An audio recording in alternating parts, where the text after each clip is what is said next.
Hər vaxtınız xeyir olsun dostlar. Mən Tarova Nihal. Axırıncı dəfə sizə söz verəndən bəri ki, hər gün qəbula düşən suallar paylaşacağam sizinlə. Həmən gündən bəri möhkəm soyuqlamışdım. O səbəbdən də mən sizin üçün video izahları paylaşa bilmirdim, çəkə bilmirdim. İnşallah ki, bugündən yenə davam etmiş olacağam. 51-ci sualdan başlayaq. Bu suallar yenə də sizin böyük ehtimal ki, qəbulda qarşınıza çıxacaq suallardır. Yəni ən azı bir neçə dənəsi bu tipli suallardan və ya elə sırf bu suallardan bir neçəsi sizin qarşınıza qəbulda çıxmış olacaq. Başlayaq birinci sualdan. Kompüterin aparat təminatının əsasını nə təşkil edir? Aparat təminatı deyəndə kompüterdə toxuna bildiyimiz, gözlə görə bildiyimiz hissələr başa düşülür. Hansı ki, bu hissələrə biz qurğuları deyirik kompüterin. Monitoru, klaviaturası, sistem bloku və s. Keçdik növbəti suala. İkinci sualda Windows-un əməliyyat sistemində pəncərələrin hansı növləri var deyə bizdən soruşulur. Biz bilirik ki, əslinə qalsa Windows-da pəncərələrin çox növü var. Sadəcə olaraq DIM tərəfindən əsasən proqram pəncərəsi, qovluq pəncərəsi və dialoq pəncərəsi əsasən qəbul edilir DIM tərəfindən. O səbəbdən də biz burada 2, 3 və 5-i götürəcəyik. Yəni A variantını doğru cavab kimi götürəcəyik. DIM-ə görə əsasən 3 pəncərə var kimi qəbul edilir Windows-un əməliyyat sistemində. Proqram pəncərəsi elə məsələn hal-hazırda sizin ekranda gördüyünüz pəncərə Word tətbiqi proqramına aid olan pəncərədir. Dialoq pəncərəsi məsəl üçün hal-hazırda bu gördüyünüz pəncərə dialoq pəncərəsidir. Bundan əlavə bir də bizdə var qovluq pəncərəsi. Məsələn, hal-hazırda bu gördüyünüz də qovluq pəncərəsidir. Yəni File Explorer-ə məxsus olan pəncərədə qovluq pəncərəsi adlandırılır. 53-cü sualda doğru mülahisələri seçməyimizi istəyir. Deməli, bu suala görə birincidə Backspace əmri vasitəsilə sətri və ya sütunu silmək olar deyə bizdən soruşulur. Biz Excel-də Backspace vasitəsilə sətri və ya sütunu silə bilmərik. Amma Word-də cədvəldən Backspace vasitəsilə sətri və ya sütunu silmək olar. Məsələn, gəlin baxaq. Bu sütunu götürdüm. İçərisinə bəzi məlumatlar yazdım. Bu şəkildə bir neçə məlumat yazdım və bu sütunu seçdim. İndi klaviaturadan Backspace kliklədim.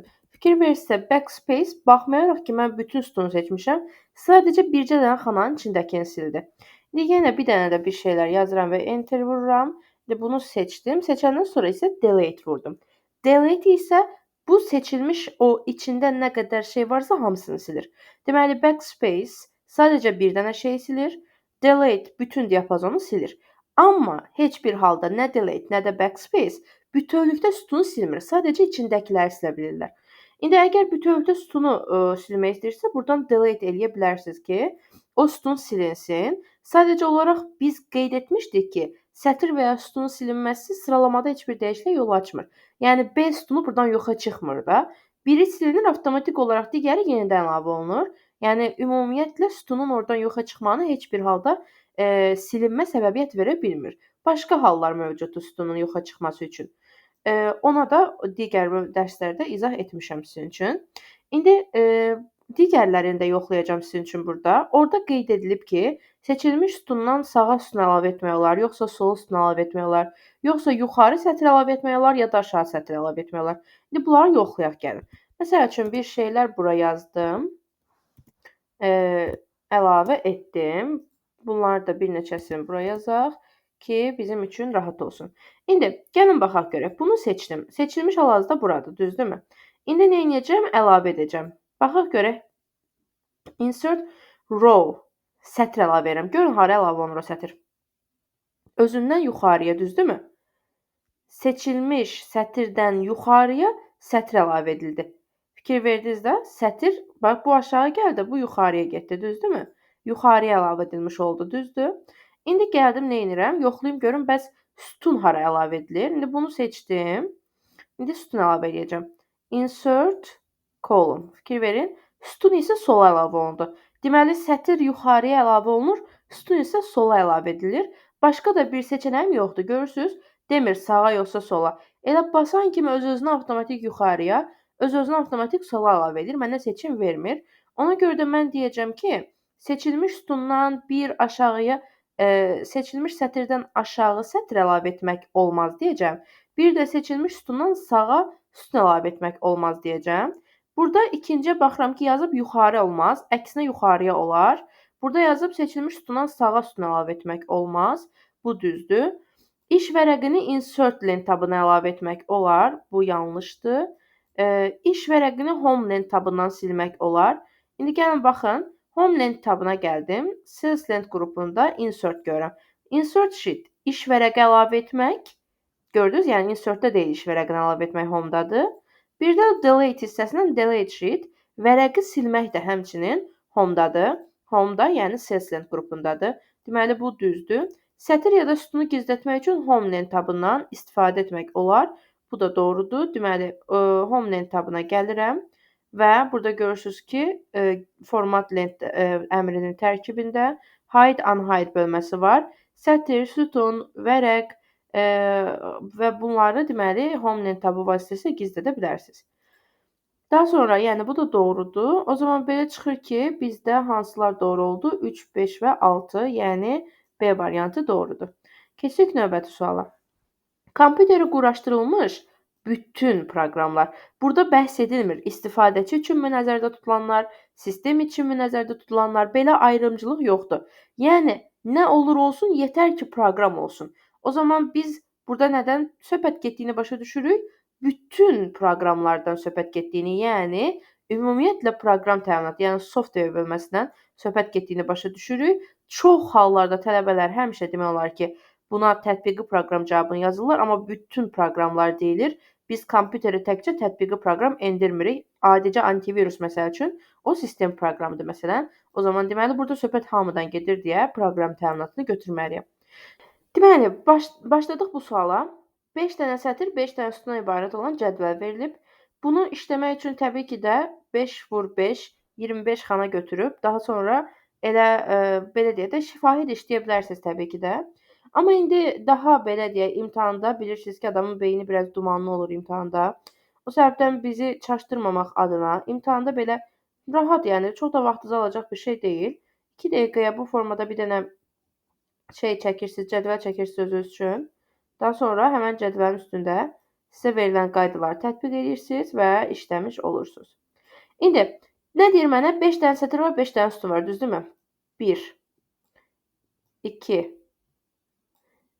3 4 indi 1 2 3 4 5 dənə sətir, 5 dənə də sütun var. 1 2 3 4 5 1 2 3 4 5. İndi başladıq tətbiq etməyə. Deyir ki, ilk öncə birinci sətrin bütün xanlarını seçib. Bunların hamısını seçdim. Buranı bütövdə seçdim. Seçəndən sonra deyir ki, merge et. Merge etmək demək, bunların hamısını birləşdirib bir dənə xana saxlamaq deməkdir. İndi silsəm bütün xətlər gedəcək deyə bu formada düşünün ki, mən bunları birləşdirdim və bircə dənə xana yaratdım burada. Bu oldu bir dənə xana. İndi keçirəm aşağıya. Aşağıda isə nə edəcəm? 3-cü sətrin, yəni bura birincidirmi? 1, 2, 3. Buranın bütün sütunlarını seçəcəm. Seçəndən sonra isə sütun sayını 10-a çıxardacam.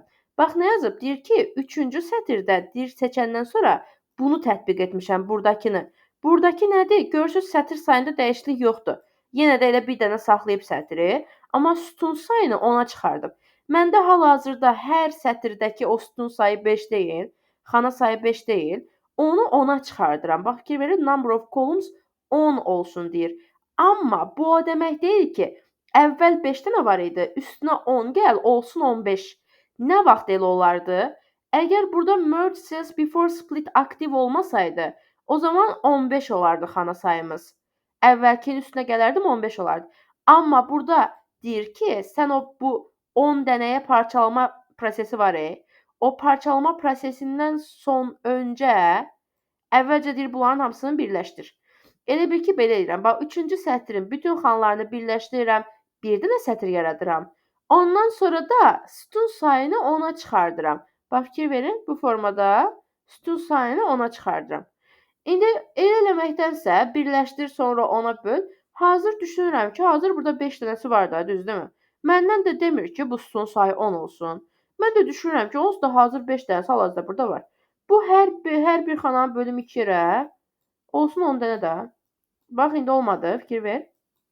1, 2, 3, 4, 5, 6, 7, 8, 9, 10. Всё. Bu məndən deyir 10 dənə olsun, mən də 10 dənə elədim. Vəssalam. Bunun mənə dedikləri tamamlandı. İndi sayacağım görüm bu proseslərdən sonra məndə neçə dənə xana oldu. 1, bura bütövdə bir dənə xanadır.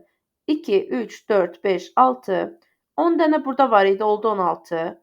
17, 18, 19, 20, 21, 22, 23, 24, 25, 26. Vəssalam, sualımızın doğru cavabı oldu Y variantı. Keçdik 56-cı suala. Ağ-qara kvadrat təsvir yaddaşda 50 bayt yer tutur. Təsvirin tərəfinin uzunluğu neçə nöqtədən ibarətdir? Deməli, bizim belə bir düsturumuz var. Həcm bərabərdir.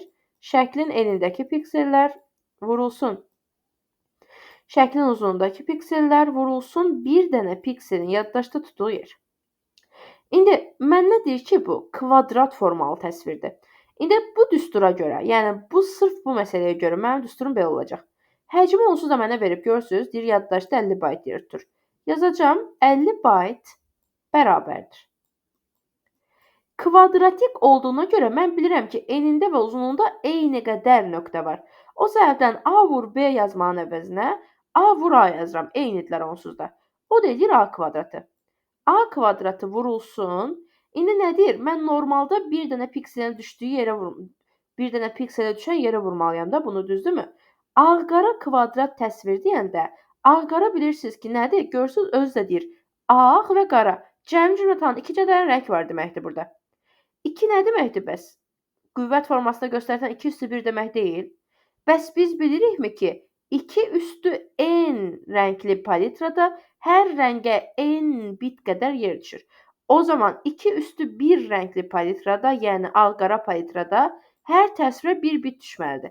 Və siz bunu əzbər bilməlisiniz ki, monoxrom palitrada hər təsvirə 1 bit düşür. O zaman n bitin yerinə yazıram 1 bit. Sadəcə olaraq baxıram ki, bura baytdır, bura bitdir. Və bu bilirsiniz ki, olmaz. O səbəbdən də mən baytı çevirəcəm bitə. 50 baytı bitə çevirmək üçün 50-ni vurmaq lazımdır bayt ilə bitin arasındakı məsafəyə. Yəni 8-ə. O da eləyir 50-ni 8-ə vuranda eləyir 400 bit. 400 bit bərabərdir A kvadratına. A kvadratı da bərabərdir 20-yə. Yəni bu 20-nin kvadratıdır ki, bizə 400-ü verib. Vəssalam, bitdi. Keçdik 57-ci suala. Qısa yolun, yəni bu biz ona yarlıq da deyirik, shortcut da deyirik. Həmən onun silinməsi nəyə gətirib çıxardır? Heç nəyə gətirib çıxartmır. Heç bir şey baş vermir. Qısa yollar bilirsiniz ki, üstündə belə bu ox işarəsi olan proqramlardır ki, biz onlara qısa yollar deyirik. Və onu silsəz heç bir şey baş vermir. Qısa yol sadəcə olaraq link deməkdir, istinad deməkdir. Yəni normalda məsələn burada Kaspersky var. Mən bu Kasperskaya gedib çıxa bilmək üçün uzun-uzadı yollar keçməliyəm normalda. Amma o uzun-uzadı yolları keçməyim deyə, hər dəfə uzun-uzadı Kasperskayı axtarmayım deyə mən onu link kimi gətirib ekrana qoymuşam. Elə bil ki, Instagram profillərində filan YouTube linkləri yerləşdirirlər ki, insanlar axtarmasın, birbaşa buradan klikləsin, getsin birbaşa YouTube-a çıxsın deyə. Onun kimidir də, yəni ki. O səbəbdən də deyirik ki, və əgər düşünün ki, bir insan öz Instagram profilinə qoyduğu YouTube linkini silsə, nə olacaq? Onun YouTube-u silinəcək. Onun tutalım ki, 5 milyonluq hesabı var. Fisyo, bir dənə linki silən kimi YouTube hesabı silinəcək deyə bir şey yoxdur ki, düzdürmü? Sadəcə ora qoyduğu link gedir, başqa heç nə getmir. O səbəbdən də biz də deyirik ki, qısa yolun silinməsi həmən obyektdə olan istinadın, yəni linkin silinməsindən başqa heç bir şey, heç bir nəticə yaratmır. Keçdik 58-ci suala. 6 mətn sənədi açılmışdır. Açılmış bütün pəncərələrin hamısının eyni zamanda ekranda görünüşü üçün hansı əməliyyat yerinə yetirilməlidir? Viewlent tabına gəlirəm. Viewlent tabının Windows Lent qrupundan Arrange All adlanan bir əmr var. Və burada yazıbdır ki, bu sənin bütün açıq pəncərələrinin hamısının eyni anda dərhal eyni pəncərədə görməyinə kömək edən bir əmrdir. Yəni 6 dənə pəncərə açılsa, indi məndə yoxdur o qədər açılmış pəncərə düzü, bircə dənə pəncərə var. 6-sını da eyni anda eyni ekranda hissə-hissə, yəni birazını bir pəncərədən biraz bura düşür. Məsəl üçün də indi göstərək, deyir 100 dəfə deməkdənsə bir dəfə görmək yaxşıdır. Məsəl üçün 2 dənə pəncərə açdım indi mən burada. Viewlent tabına gəldim, Arrange All etdim və bu şəkildə açılan pəncərələrin hamısı ekranda görünmüş oldu. Keçdik. Deməli, burada sualımızın doğru cavabı olacaq bizdə Viewlent tabının Windows Lent qrupunun Arrange All əmri. Növbəti suala keçdik. Elektron poçt ünvanına daxil ola bilmək üçün nələr tələb olunur? Elektron poçt ünvanına daxil ola bilmək üçün bizim istifadəçi adımız və şifrəmiz lazımdır. Yəni sualın doğru cavabı olacaq C variantı. 60-cı sualda kompüterin əsas xarakteristikalarını müəyyən edin. Olmayanlar buradan çıxaq. Rəng imkanları printerin xüsusiyyətidir. Ona görə onu atdım getdi. Yəni rənglə çap edə bilir, yoxsa yox, bu printerə aid bir şeydir. Kadrların yeniləşmə tezliyi, yəni ki, kadrların əks olunma tezliyi, yəni bu monitorun xüsusiyyətidir. Bilirsiniz ki, ekranda görüntülər çoxlu-çoxlu kadrların bir-birini dəyişməsi ilə ortaya çıxır və kadrlar gözəl sürətlə bir kadrdan digərinə keçərsə əgər, görüntü çox smooth, çox gözəl olar ekrandakı görüntü. Ona görə bu monitorla bağlı olan bir xüsusiyyət, kompüterlə bağlı deyil. Bəzən tələbə düşünür ki, kompüterin də monitoru var da, yəni kompüterin monitoru var deyə monitora aid olan bütün hər şeyi tutub kompüterə aid götürmək olmaz. Çünki kompüter tək monitordan ibarət olan bir şey deyil. Daha sonra iş etibarlılığı, yəni qarantisi neçə il ərzində bizim satın aldığımız kompüter öz xüsusiyyətlərini qoruyub saxlaya biləcək. Bu qarantisi əsas xüsusiyyətlərindən biridir. Daha sonra hesablama dəqiqliyi əsas xüsusiyyətlərindən biridir. Çünki hesablama dəqiqliyi deyəndə bizim kompüterimizin registrində eyni anda neçə dənə bit sığışa bilir, neçə bit məlumat eyni anda bir registrdə emal edilə bilir, bundan söhbət gedir və biz buna mərtəbəlilik də deyirik, bilirsiniz ki, və mərtəbəlilik nə qədər çox olarsa, o qədər gözəl olar kompüterin keyfiyyəti. Əmrlər sistemi iki cür olur, bilirsiniz ki, RISC və CISC. RISC tipli kompüterlər az imkana sahib olurlar, daha az proses yerinə yetirə bilirlər. CISC amma geniş, yəni kompleks əmrlər sistemi, o daha çox əmr yerinə yetirə bilir, bu da aiddir. Yaddaşının tutumu təbii ki də hamımızın ən birinci soruşduğu kompüteri və ya telefonun yaddaş tutumudur, bilirsiniz ki, bu da aiddir. Amma ölçü tamamilə şəxsi bir məsələdir. Yəni kompüterlərin əsas xüsusiyyətlərinin içərisində ölçüsü bu qədər olmalıdır deyə bir şey yazılmayıb. Yəni 1, 4, 1, 3, 4, 7, yəni A variantı doğru cavabımızdır. Keçək növbəti suala. Hansı proqram fayl və ya qovluğun, bax görürsüz, fayl, qovluq. Söhbət fayllardan, qovluqlardan gedirsə, biz faylları və qovluqları harda görüntüləyirik? Yəqin ki, File Explorer-də görüntüləyirik, düzdürmü? Fayllar və qovluqlarla işləmək üçün təbii ki də bizə lazımdır File Explorer utility. 62-ci suala baxıram. Klaviaturadan Ctrl-Enter düymə kombinasiyasını basdıqda nə baş verəcək? Ctrl-Enter kombinasiyasının vəzifəsi yeni səhifəyə keçid almaqdır. Buna biz məcburi səhifə kəsilməsi də deyirik. Bunu kliklədiyiniz təqdirdə fikir verin, hal-hazırda mən eləyəcəm. Gördünüz, avtomatik olaraq yeni səhifəyə keçmiş oldu.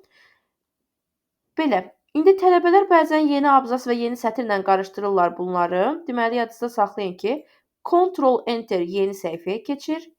Tək Enter, təkcə Enter yeni abzasa keçir. Üzr istəyirəm. Shift Enter isə yeni sətrə keçir. İndi burada yeni səhifə yazıram.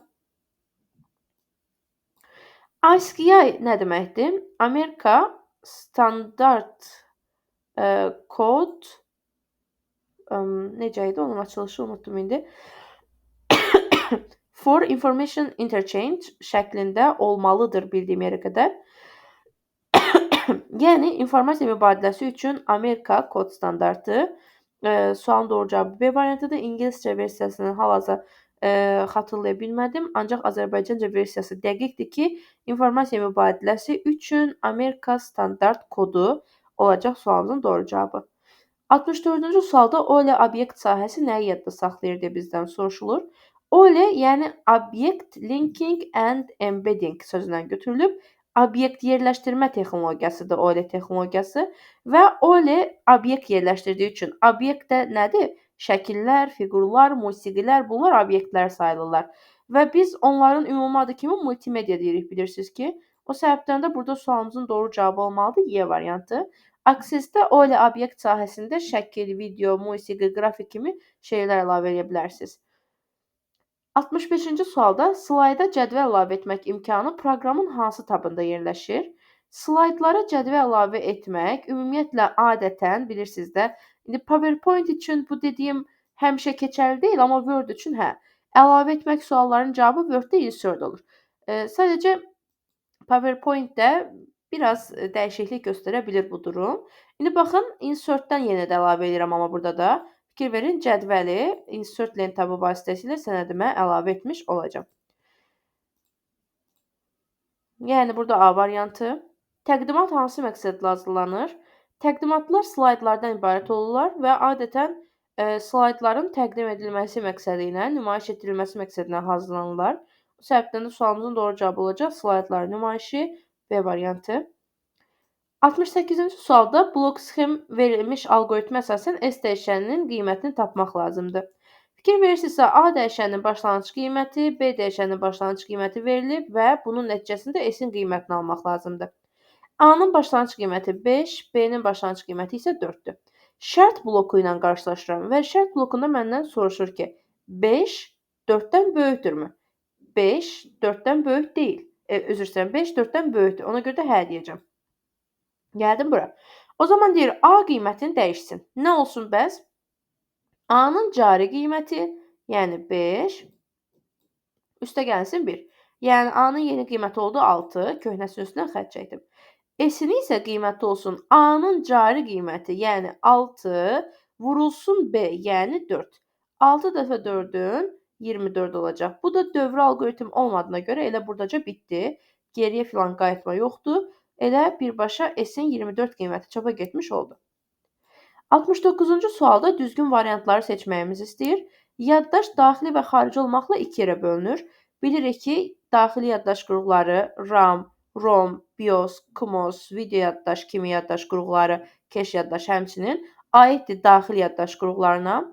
Xarici yaddaş qurğularına isə misal kimi SSD, HDD, CD, DVD, floppy disk kimi xarici yaddaş qurğularını streamer kimi qurğuları misal göstərə bilərik. Yəni həqiqətən də ümumilikdə funksional baxımdan yaddaş iki yerə bölünür. Sistem işini prosesor yaddaş qurğuları arasında əlaqə yaratmaq üçün nəzərdə tutulan bir sxemadır. Yəni bu doğrudur. Çevik diskin ölçüsü 1,44 kilobayt olmur. Çevik diskin ölçüsü 1,44 megabayt olur. Səhvdir. XMOS əməli yaddaşın daxilində yerləşir. Yanlışdır. XMOS ROM qurğusunun əməli yaddaş RAM-dır. XMOS isə ROM qurğusunun, yəni daimi yaddaş qurğusunun tərkibində yerləşir.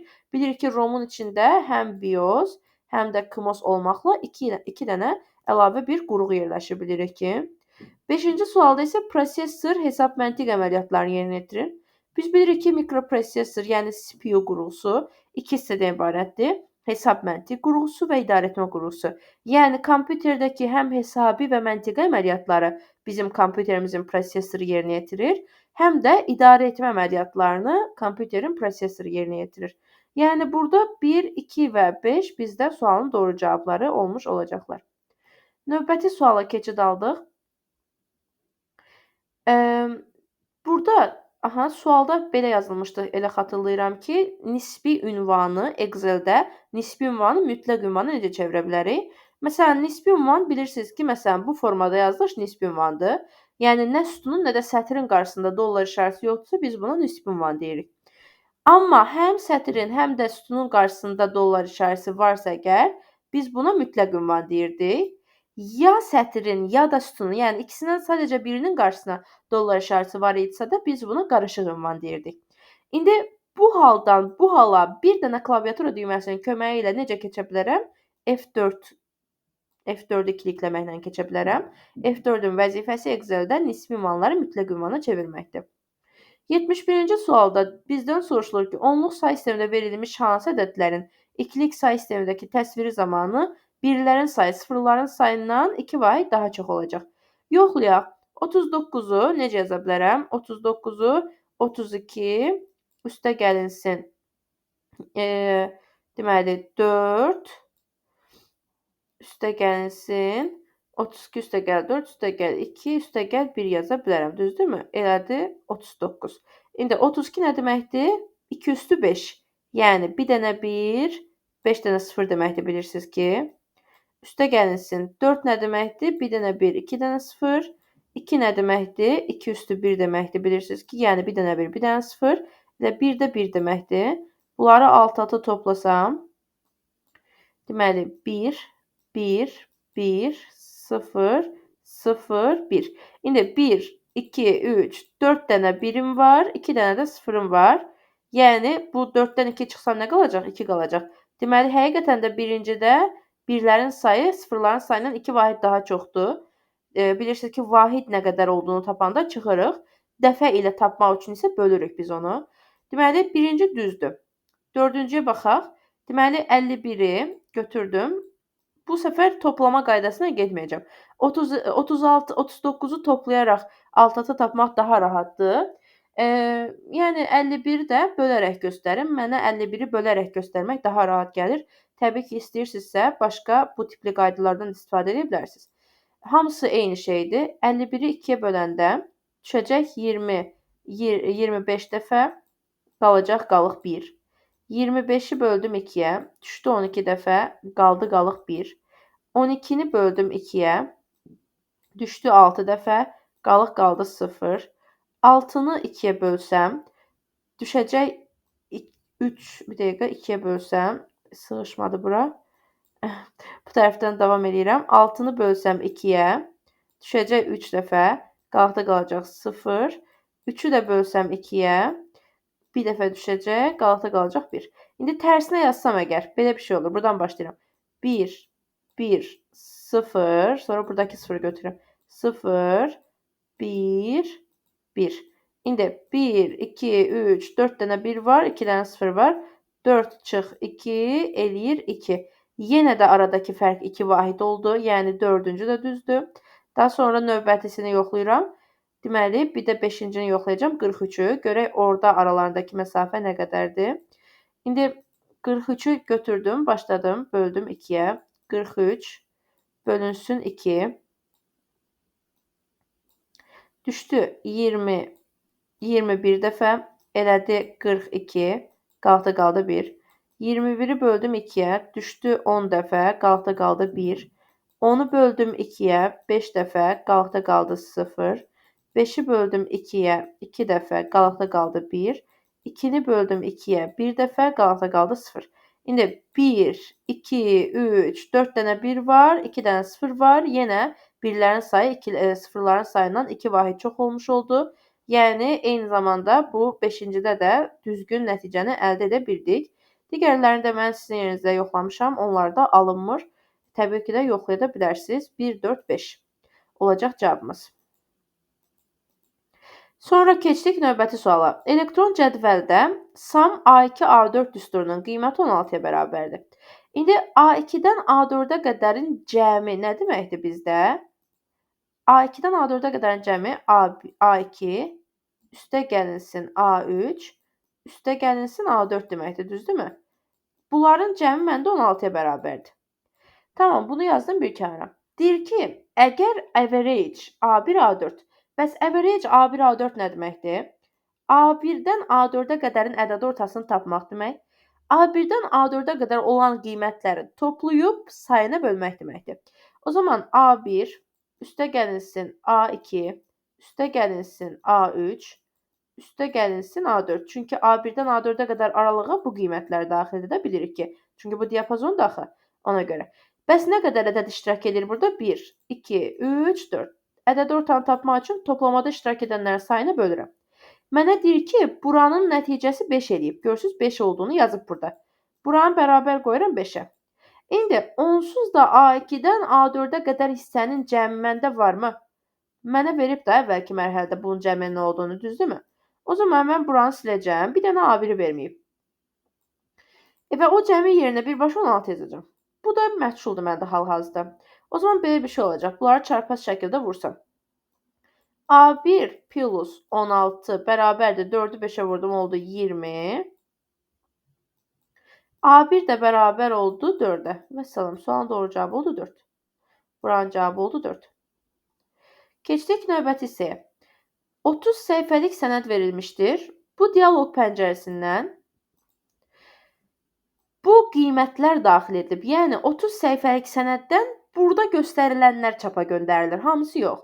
Yəni 1-dən 7-yə qədər, 12-dən 17-yə qədər, 21-dən 33-ə qədər, 38-dən 39-a qədər olan hissə çapa göndərilir. Amma hələ ki həyəcanlanmazdan öncə bir dənə mənə verilən skrinşota baxıram. Mən bilirəm ki, məndən neçə dənə A4 vərəqi lazımdır kimi suallar soruşularsa, bu hissəyə, daha sonra bu hissəyə, daha sonra bu hissəyə, ən sonunda isə kopya hissəsinə mütləq nəzər yetirməliyəm. İndi bu hissəyə baxanda görürəm ki, nə yazıb? Odd pages only. Yalnız tək səhifələr çapa getsin yazıb. İndi bu verilənlərin içərisindən yalnız tək səhifələr gəlin bir yerdə seçək. 1-dən 7-yə qədər tək səhifələr olacaq. 1, 3, 5, 7. 12-dən 17-yə qədər tək səhifələr olacaq. 13, 15, 17. 21-dən 33-ə qədər tək səhifələr olacaq. 21, 23, 25, 27, 29. Məsələn. İndi sayaq görək nə qədər oldu. Niyə görə burada dayandım? Baxmayaraq ki, burada 33, 38, 39 kimi şeylər də var. Məndə nə deyir? Sənədin cəmi 30 dənə səhifəsi var deyir. Cəmi 30 dənə səhifə varsa, mən 29-dan o tərəfə necə gedim?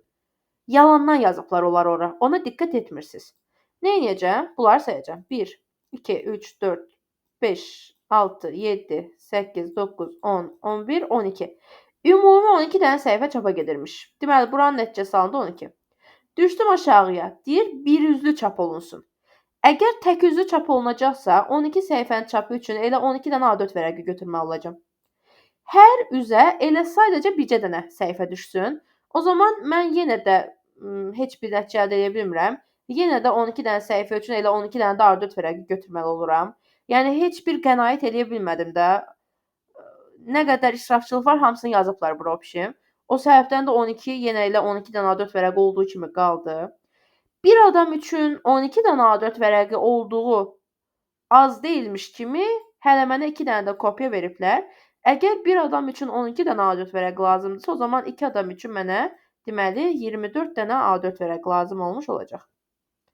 74-cü sualda şəbəkədə istifadəçilərin birgə istifadə imkanları olmayan resurslar hansılardılar? Baxın, yadınızda saxlayın ki, hər kəsin özünün kompüterinə şəxsi olaraq taxmalı olduğu şeylər şəbəkədə ümumi istifadəyə verilə bilməzlər. Məsələn, data kartlar. İçinə internet yüklənib, kompüterə birbaşa qoşularaq adamların şəxsi istifadəsi üçün nəzərdə tutulmuş şeylərdir data kartlar. Flash kart kimi bir şeydir və kimsə onu istifadə etmək istəyirsə, gərək mütləq gətirib öz kompüterinə taxsın və həmin adam onun kompüterinə taxandan sonra başqası da onun kompüterinə taxdığı şeyi onunla bir yerdə ikisi bir yerdə istifadə edə bilmirlər. O səbəbdən də data kart şəxsi istifadə üçündür və şəbəkədə ümumi istifadə üçün uyğun deyil. Prosesor kompüterlərin beynidir. Hər kompüterin özünə məxsus prosesoru olur. Hər kompüterin prosesoru ayrı olur. Mənim kompüterimin prosesoru var deyə oturub şəbəkədə hamımız mənim kompüterimin prosesorunu istifadə edə bilmərik. Elə bil ki, cəmi bir adamın beyni var, həmən beyni hamı istifadə edir. Elə bir şey yoxdur axı. O zaman deməli nədir? Üçüncü də şəxsi istifadə üçündür. Qalanları isə, məsələn, printerlər, məsələn, banklarda filan deyirlər ki, gözləyin, printə vurdum, indi gedib götürüb gətirirəm. Heç kim yerindən durmadan printə vurur. Niyə? Çünki print şəbəkədə ümumi istifadəyə verilən bir şeydir. Qoyurlar ortaya, hamının da kompüterinə simsiz şəkildə qoşurlar həmən printeri və adamlar oturduğu yerdən hamısı ortaq şəkildə eyni printeri istifadə edirlər. Plotter bilirsiniz ki, printerin daha böyük bir versiyasıdır ki, bunu da ümumi kompüterlərə qoşmaq olar. Skanerlər isə biraz şübhəlidir əslində skanerlər, amma sadəcə olaraq skanerləri də ümumi şəkildə bir neçə kompüterə simsiz şəkildə qoşmaq mümkün olduğu üçün bunu da ümumi istifadə imkanı olan resursların içərisinə götürəcəm. Daha sonra keçdim 75-ci suala. Military. Bu domenlər arasında uyğunluq testidir. Deməli, mil domeni military sözündən götürülüb və hərbi müəssisələr üçün istifadə olunur. Int sözü international sözündən götürülüb və beynəlxalq təşkilatlar üçün istifadə olunur. Org sözü isə organization sözündən götürülüb və qeyri-kommersiya təşkilatları üçün istifadə olunur. Yəni 3-ə də uyğun gələcək Y variantı. Beləliklə, bugünkü qəbula təkrar düşmə ehtimalı yüksək olan suallarımızın izahlarına baxmış olduq. Əgər hər hansısa bir sualınız varsa, şərhlərdə qeyd etməyi unutmayın. Sağ olun, özünüzə yaxşı baxın.